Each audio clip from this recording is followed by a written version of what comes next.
Saudara-saudara pendengar yang kami kasihi dimanapun Anda berada, Anda kembali bersama kami dalam acara Telaga Tegur Sapa Gembala Keluarga. Saya Gunawan Santoso dari Lembaga Bina Keluarga Kristen akan berbincang-bincang dengan Bapak Pendeta Dr. Paul Gunadi. Beliau adalah seorang pakar dalam bidang konseling. Perbincangan kami kali ini tentang mengatasi trauma. Kami percaya acara ini pasti bermanfaat bagi kita sekalian. Dan dari studio kami mengucapkan selamat mengikuti. Pak Paul, beberapa waktu yang lalu kita memperbincangkan tentang trauma masa kecil. Dan kini kita akan bicarakan tentang mengatasi trauma. Nah, mungkin ada para pendengar kita yang tidak mengikuti di kesempatan yang lalu. Supaya para pendengar kita bisa mengikuti acara ini dengan baik, boleh Pak Paul mengulang sejenak apa yang kita bicarakan pada kesempatan yang lalu, Pak Paul? Boleh Pak Gunawan. Jadi trauma itu mengacu kepada sebuah peristiwa atau kejadian yang benar-benar menggoncangkan kalbu secara dahsyat ya. Jadi kita ini nggak membicarakan tentang ya rasa takut biasa, kita terkejut karena apa, bukan ya. Jadi kita menyaksikan sesuatu yang memang mengerikan kita. Akibatnya dampak ketakutan itu terus berbekas.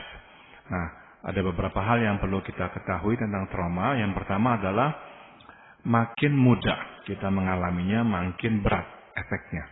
Sebab kita ini makin dewasa, makin mempunyai kemampuan untuk bisa menahan trauma. Bisa melihatnya dari kacamata yang berbeda, bisa merasionalisasi, atau menolak untuk merasakan perasaan tertentu.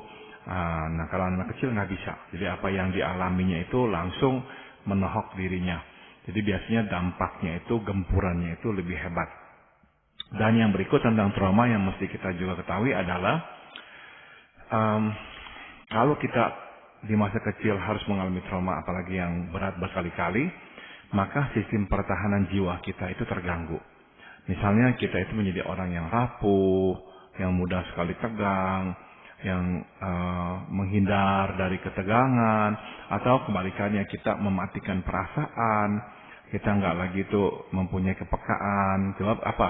Kita nggak mau dekat-dekat dengan perasaan lah. Nah, itu adalah efeknya. Jadi sistem pertahanan emosional kita terganggu, sehingga kita nggak bisa hidup dengan perasaan kita secara bebas. Dan hal ketiga yang juga harus kita ketahui tentang trauma adalah kita akhirnya mengembangkan rasa takut terhadap banyak hal, bukan hanya terhadap trauma tersebut. Jadi misalnya awalnya kita takut dengan suara yang keras karena itu mengingatkan kita dengan orang tua yang bertengkar, tapi lama-lama pokoknya kita nggak bisa melihat orang tuh rasanya nggak akur, nggak harmonis. Begitu kita lihat teman kerja kita ada masalah dengan temannya nggak akur sedikit aja, kita udah tegang sekali.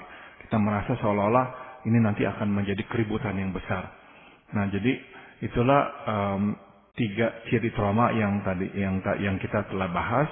Nah, sekarang kita akan mulai mau melihat bagaimanakah cara mengatasi trauma tersebut. Iya, jadi walaupun trauma itu sesuatu yang berat dan dimulai sejak kecil, sebenarnya bisa diatasi, Pak, boleh?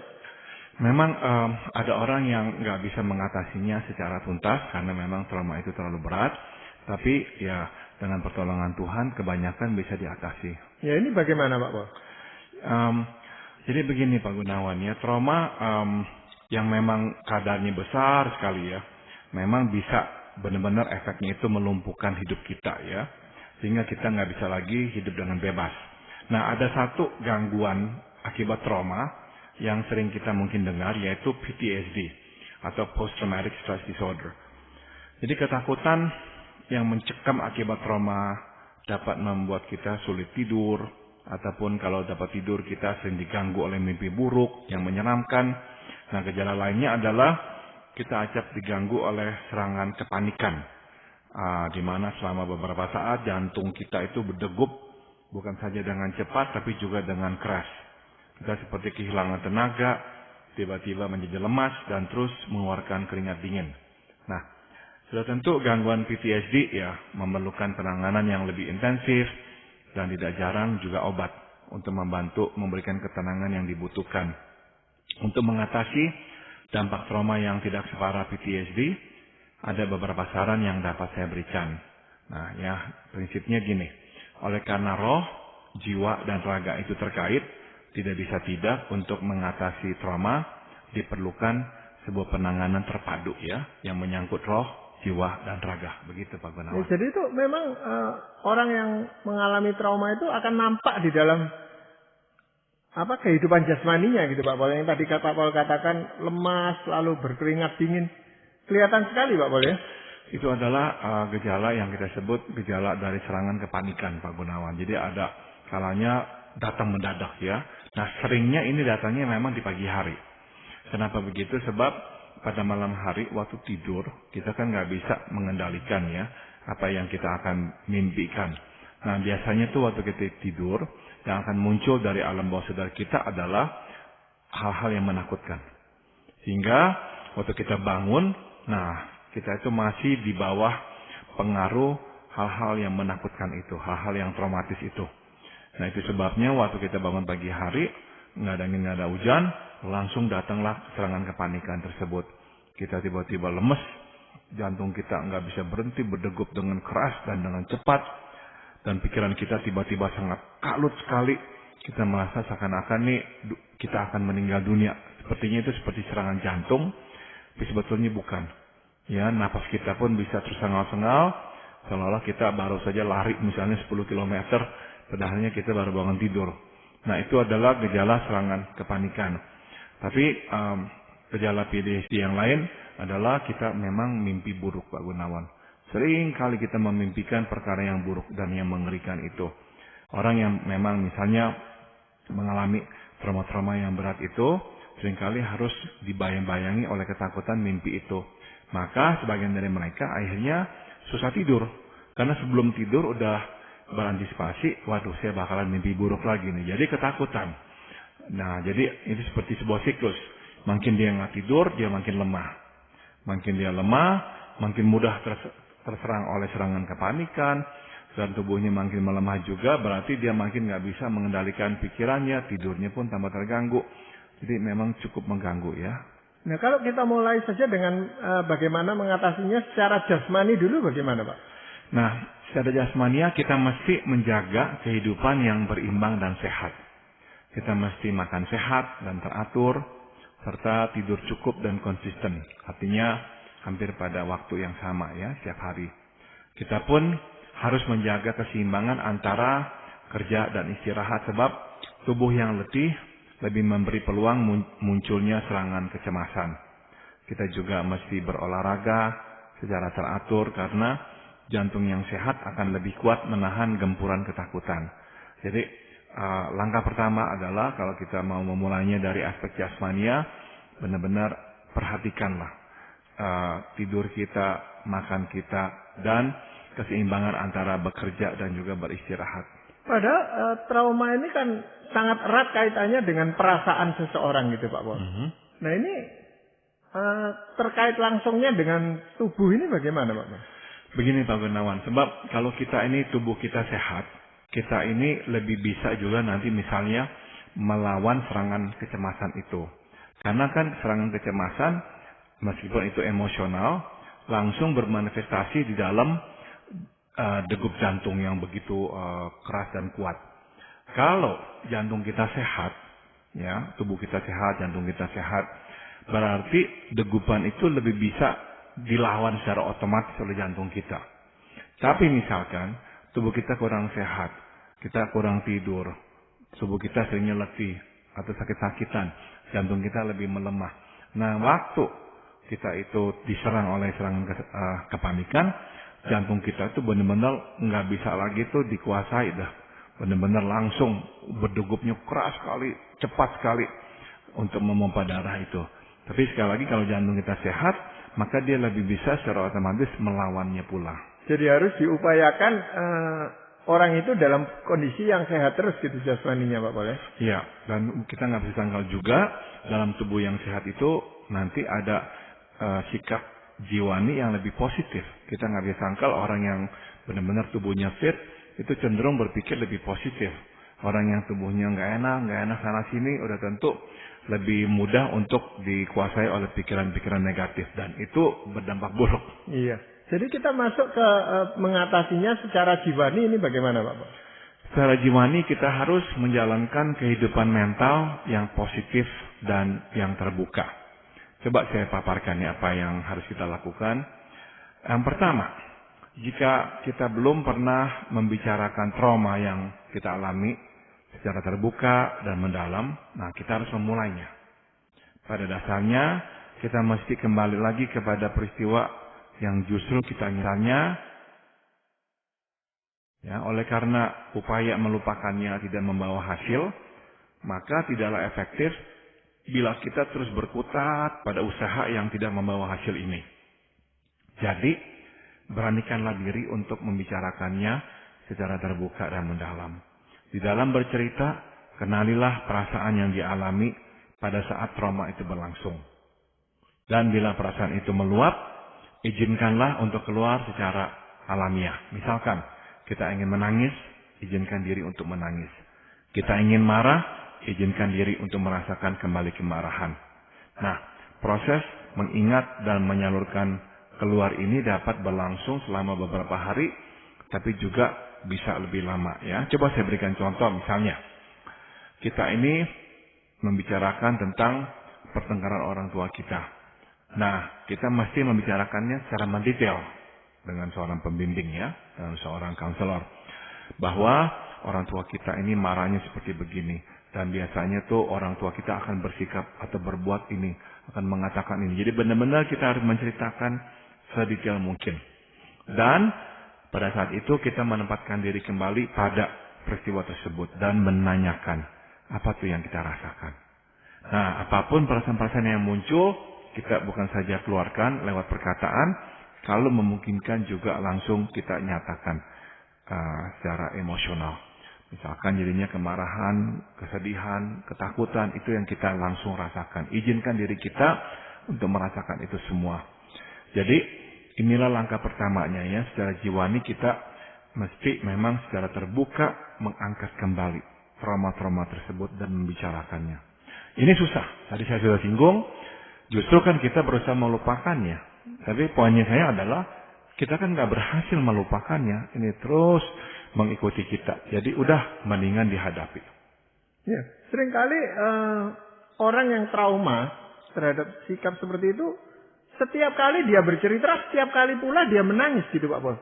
Ya. Seolah-olah kadar traumanya itu tidak berkurang. Itu. Nah memang tadi saya sudah singgung, ini bisa berhari-hari, bisa berminggu-minggu, kadang-kadang bisa berbulan-bulan. Jadi memang harus sering-sering dibicarakan. Sampai waktu dia bicarakannya, efeknya itu tuh mulai kelihatan sekali berkurang.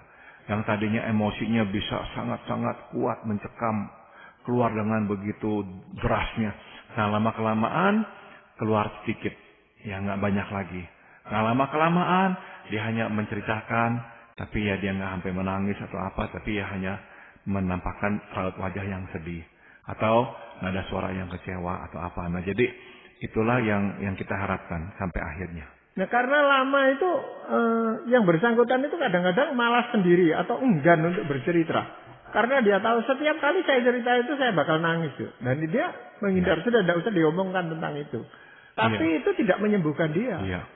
Iya, betul sekali. Jadi karena bisa karena capek ya Pak Gunawan ya. Sebab nangis itu capek. Capek sekali. Benar-benar waktu dia harus menceritakan peristiwa itu, tenaganya terkuras habis gitu. Maka kecenderungannya adalah dia nggak mau cerita lagi.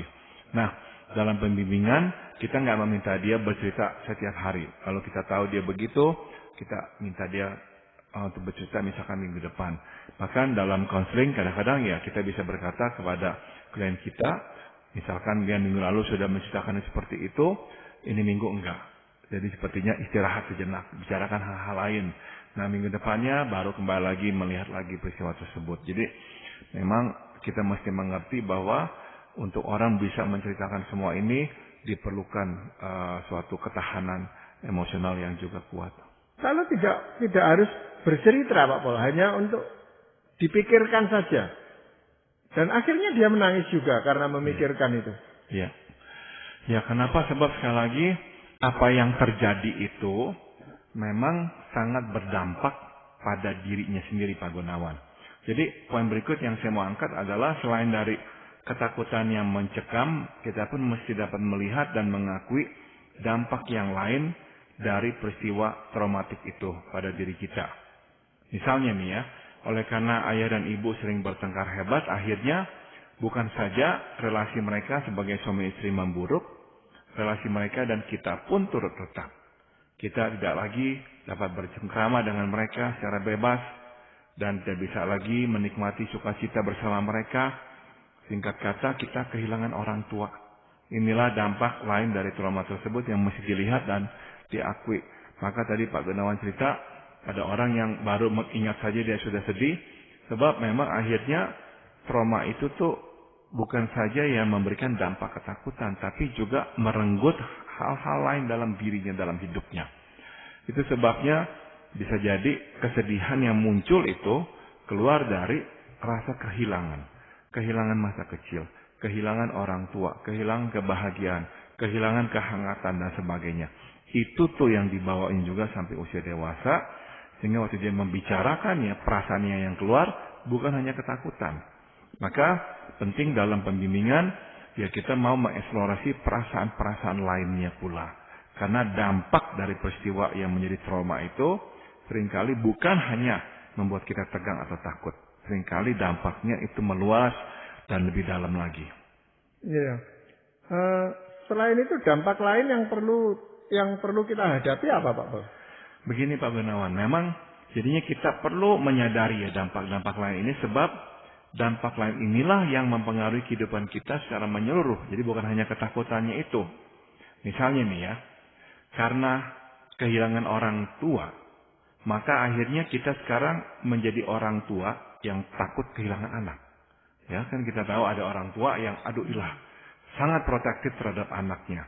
Nah bisa jadi karena masa kecil kita itu terhilang. Orang tua kita itu nggak ada di samping kita.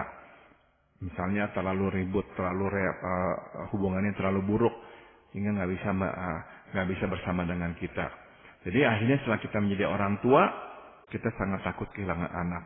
Kita berusaha memayungi mereka dari segala risiko kehidupan, karena tanpa disadari ada selalu desakan dalam diri kita untuk selalu hadir dalam kehidupan anak. Seakan-akan kita terus berupaya agar jangan sampai anak mengalami kehilangan orang tua seperti yang pernah kita alami.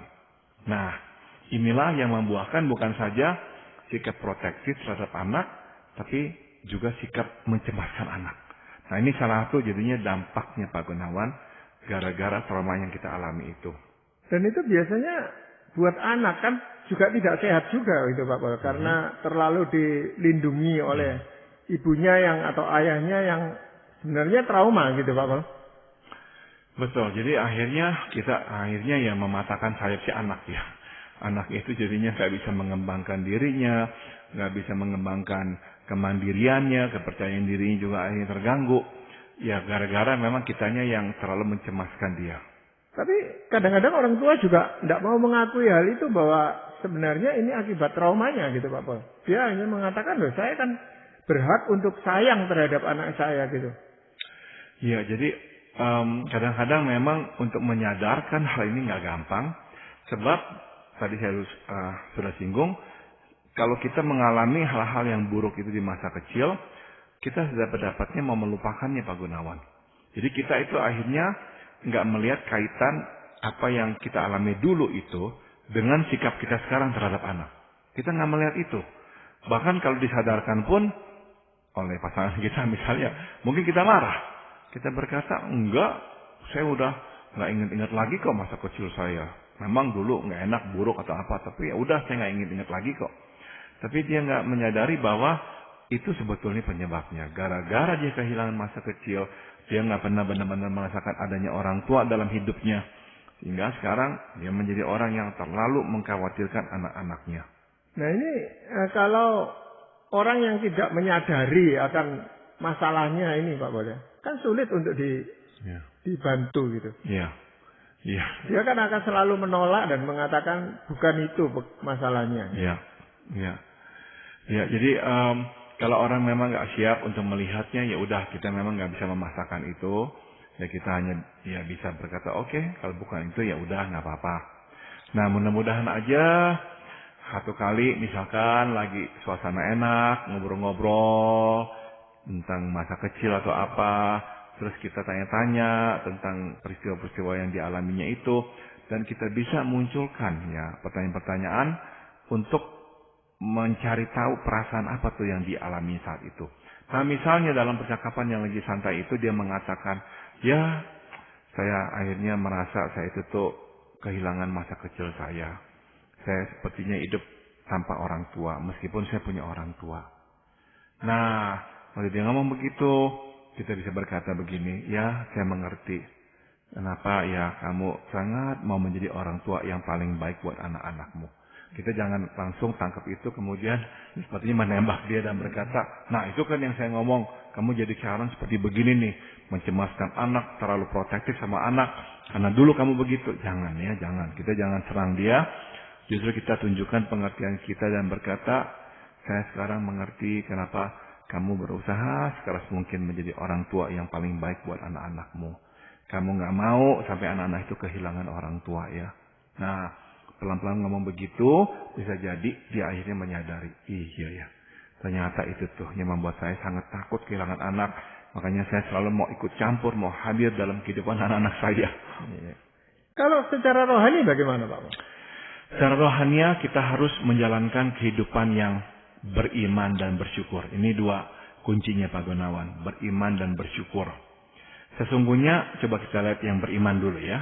Sesungguhnya beriman mengandung dua langkah. Yang pertama, kita berserah, dan yang kedua, berharap.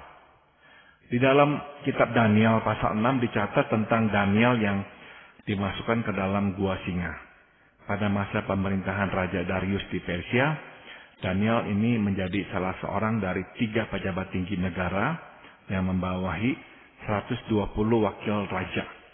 Nah, pengangkatan ini menimbulkan iri hati sebab Daniel sendiri bukanlah orang Persia, melainkan orang Israel yang menjadi jajahan Persia. Nah, oleh karena tidak dapat menemukan kesalahan Daniel, akhirnya orang-orang yang lain ini nih, para wakil-wakil raja yang lain ini bermufakat membuat hukum agar semua insan di kerajaan Persia selama 30 hari tidak boleh menyampaikan doa permohonan kepada dewa atau manusia lain kecuali kepada raja. Dengan kata lain, mereka mengajukan sebuah hukum kepada raja seolah-olah raja itu adalah dewa yang mesti disembah.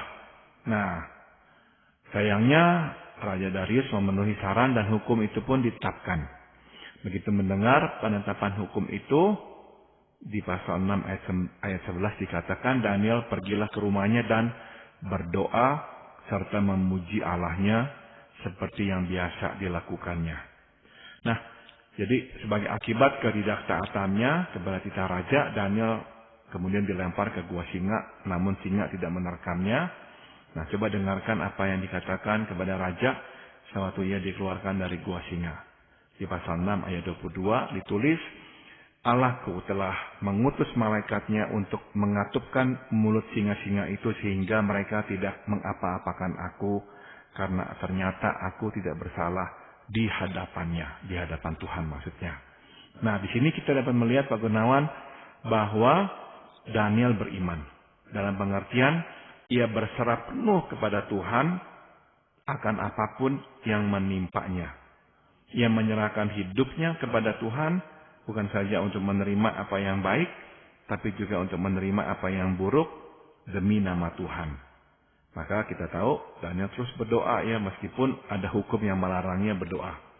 Namun Daniel pun berharap bahwa entah bagaimana Tuhan akan melepaskannya dari mulut singa. Nah, inilah bagian kedua dari iman ya. Jadi iman itu mengandung unsur berserah dan juga berharap. Namun selain dari beriman, kita pun mesti menjalani kehidupan rohaniah yang bersyukur. Sikap bersyukur dimulai dengan sebuah pemahaman bahwa Tuhan adalah Bapa yang baik dan mengasihi kita. Oleh karena Ia baik dan mengasihi kita, Ia pun memberikan kepada kita karunia demi karunia. Singkat kata, bersyukur berarti terus berterima kasih kepada Tuhan atas segala pemberiannya, baik kecil maupun besar. Jadi sekali lagi, kuncinya adalah kehidupan yang beriman dan yang bersyukur. Ini adalah resep untuk mengatasi trauma. Ya, seringkali justru dimulai dari sini gitu Pak Pol. Pengobatan atau pemulihan orang itu dari trauma justru diperbaiki dari segi rohaniahnya orang itu. Nah, memang idealnya kalau kita bisa langsung berikan ini dan orang itu menerimanya dan dia bisa berubah, puji Tuhan. Ya, itu yang kita harapkan. Namun kadang-kala nggak bisa memang. Sebab sumbatan-sumbatan emosional itu udah begitu parah di dalam jiwanya. Itu sebabnya kita nggak bisa enggak ya harus meminta dia untuk mengeluarkan dulu ya.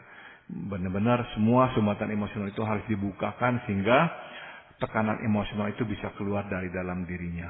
Apalagi kalau traumanya itu diakibatkan karena ada kaitannya dengan sisi rohani gitu Pak. Misalnya masa kecil dia dipaksa harus ke sekolah minggu dan itu menimbulkan hal yang tidak enak setiap kali masuk ke gereja itu. Itu sulit melalui rohania ini lebih dulu Pak. Betul. Jadi memang ya saya meyakini ya sebaiknya kita memberikan kesempatan untuk dia mengeluarkan perasaan-perasaannya dulu ya. Kita dengarkan dengan penuh empati. Nah dari situ baru kita bawa kepada tahapan yang terakhir, yaitu mulailah hidup yang beriman dan yang bersyukur. Berserah kepada Tuhan apa adanya. Dan bersyukur, pokoknya apa yang Tuhan berikan kita terima. Tuhan berikan apa kita terima. Jadi hidup yang lebih bebas. Kita nggak lagi akhirnya dikuasai oleh trauma tersebut. Ya, terima kasih sekali Pak Paul untuk perbincangan ini dan saya percaya akan menolong banyak orang yang hidup di dalam trauma. Para pendengar sekalian, kami mengucapkan terima kasih Anda telah mengikuti perbincangan kami dengan Bapak Pendeta Dr. Paul Gurnadi dalam acara Telaga.